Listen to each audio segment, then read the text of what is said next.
So I've now completed 1,000 miles on the Fireblade. Had her for about 4 or 5 weeks. So I was going to do a little update now. I've got to know her a little better. So some of you will know who've seen some of my other videos.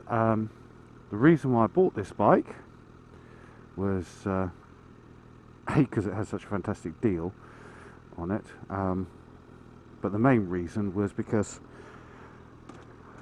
I was craving something with just a little bit more performance than my 650, and I say just a little bit more performance. Nothing could have prepared me for this. Oh. Wow.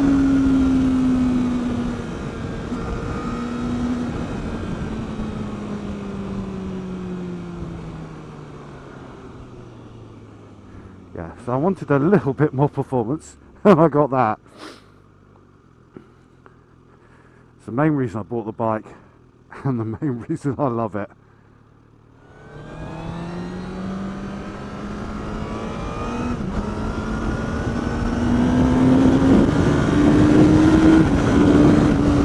Oh God, this thing is quick.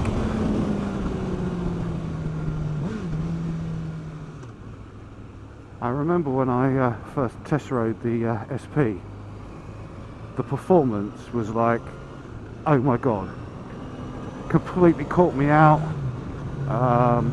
bit scary and unbelievable. And that performance hasn't changed. It is still, oh my God, ballistic, but it's not unsurprising. I know it's there and I know it's coming,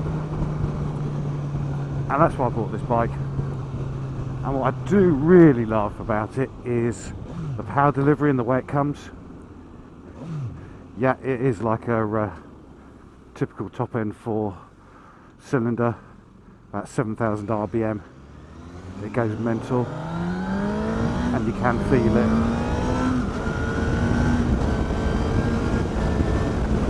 But short shift up and keep it under 7 grand.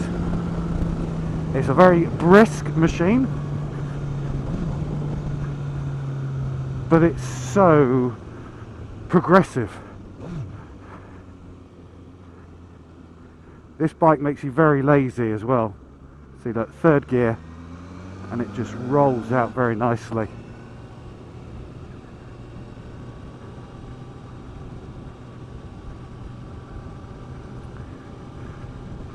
I was riding it a little while ago, and I mean, second gear is good for pulling away or walking speed, tick over speed, all the way up to over 100 miles an hour.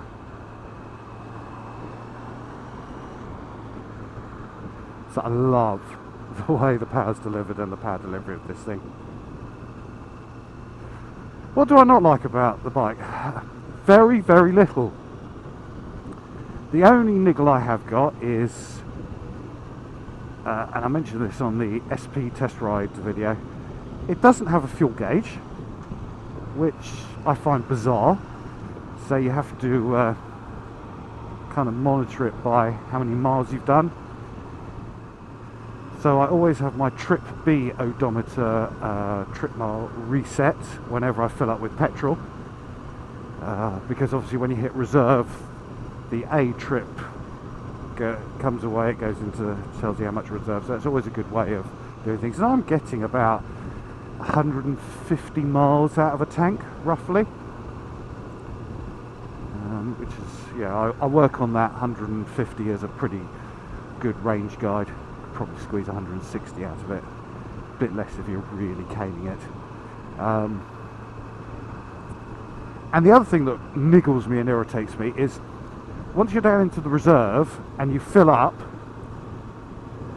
you come back onto the bike after you've filled up, pay for your petrol, switch on, and it doesn't register. It takes a little while, I don't know, for the electronics, the computer, whatever, to to work out that you've actually filled the tank up, and for the petrol light to go off, and for the reserve litre gauge to reset and everything, and that's it's nothing major, it's just a tad irritating. So those that's my only real dislike. As I said, the power delivery I love, the brakes I love on this. Okay, this has the Tokico calipers rather than the Brembo M50 of the SP, but it is proper 1-2 finger braking. I mean, they are superb, these brakes, and they haul it up from massive speed very comfortably, which they need to do considering how quickly it does get up to silly speeds. So yeah, the brakes are fantastic, both front and rear. Really like them. I'm going to talk about handling a bit more, but just to say, in terms of weight, it's very similar in weight to my 650. So kind of the old adage of a litre bike with litre bike power, but weighing that of a 600. And so it is pretty flickable. But the bike is incredibly easy to ride.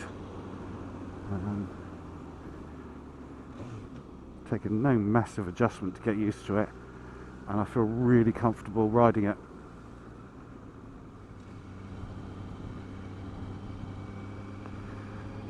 Another thing I like about this bike, and you can see I'm on my way home the end of the day now. There's been a couple of quite heavy showers, so the road's quite damp. Is I really like the tyres that the Blade came on. It's on Bridgestone S20s, and they're lovely. They heat up pretty quickly. You know, you get off the bike after riding and you can really feel the stickiness in the tyre. They're very stable, they give great edge-to-edge grip. I've not ridden with them in pouring rain, but damp, like conditions like these, they're great. Really nice. The fueling is superb on this bike. And here I am in first gear, just on and off the throttle, and nothing upsets it at all.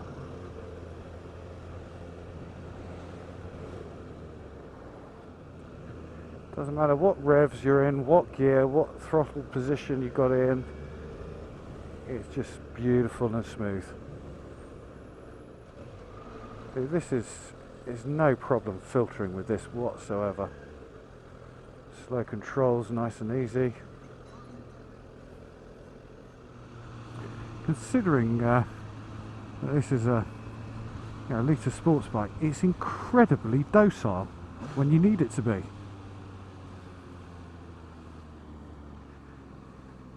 And it's not at all intimidating.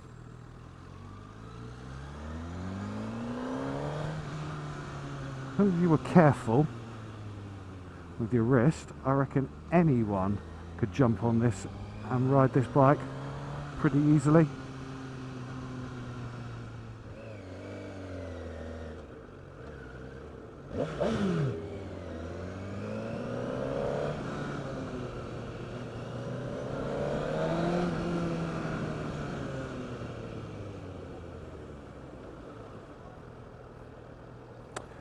Disappointed that the Lambo driver didn't give a little blip of the throttle.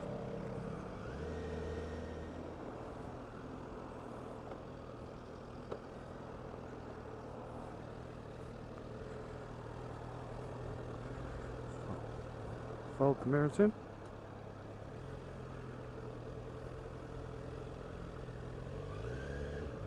You'll see you can get through some pretty tight gaps. I think the thing that I've come to love most about this bike in this first 1,000 miles is just what a great road bike it is.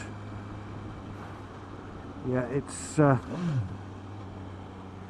certainly not as quick as the 1299 Panigale,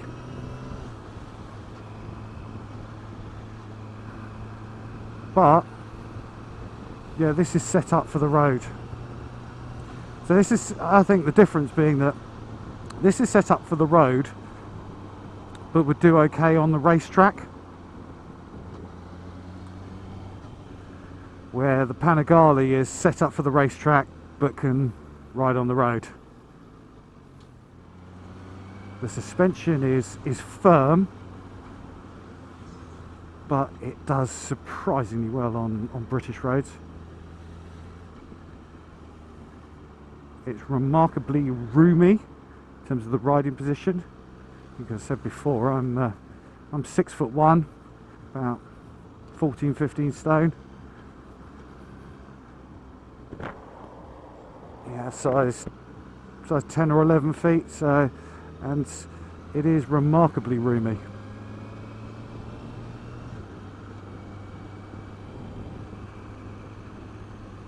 And yeah, it's just so tractable as a road bike. You can just poodle along like this, but at the same time you can whack it down and give it some stick.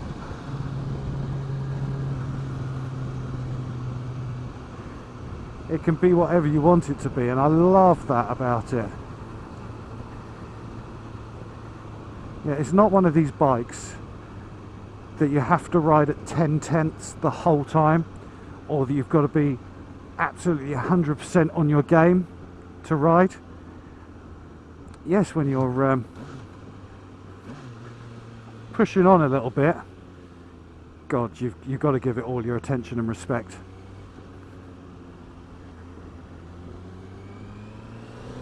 But if you're just cruising and pootling about, I mean, it's as easy to ride as my 650. It really is.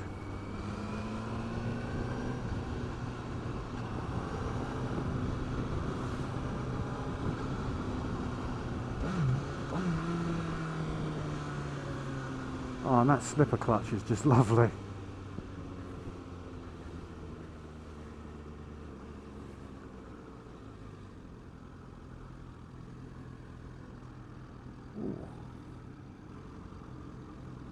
Oh, look at that Vanquish. Oh, they are beautiful. They are just drop dead gorgeous. Money no object. That's the car I'd have. You could drive it every day, and it's just wow. Sex on wheels. Oh, just look at it. Every angle. It is just beautiful. It certainly looks best from the front, no doubt about it.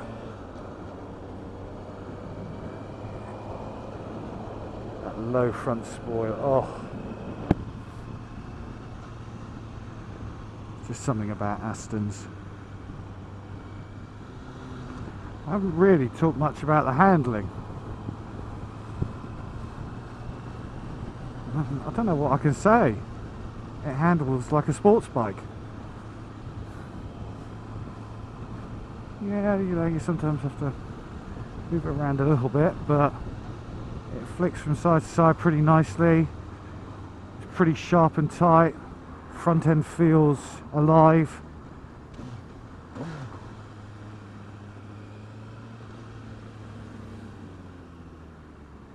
You tip it into a corner, the front digs in, good grip, and off you go.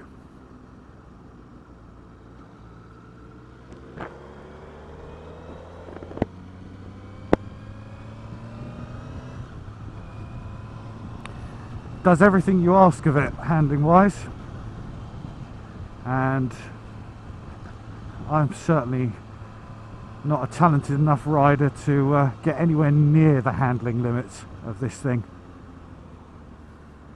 So yeah, other bikes may handle better, but with what I'm going to use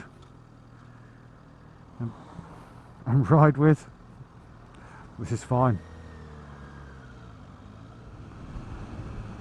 And you know, that's the thing about modern bikes.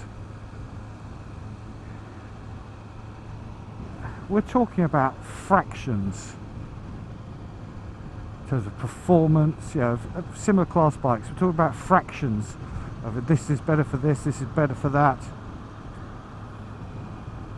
You know, you're going to be happy with any bike that you get. So I don't really know what more I could say about this bike, except to say it's bloody good. It's bloody good fun. It's really, you can ride it, not that I'd want to ride it every single day because my back wouldn't stand up to it and I wouldn't want to, but you could,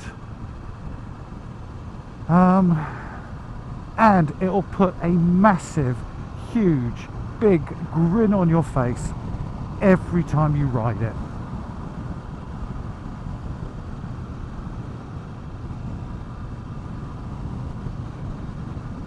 So, hope you enjoyed. Speak to you soon.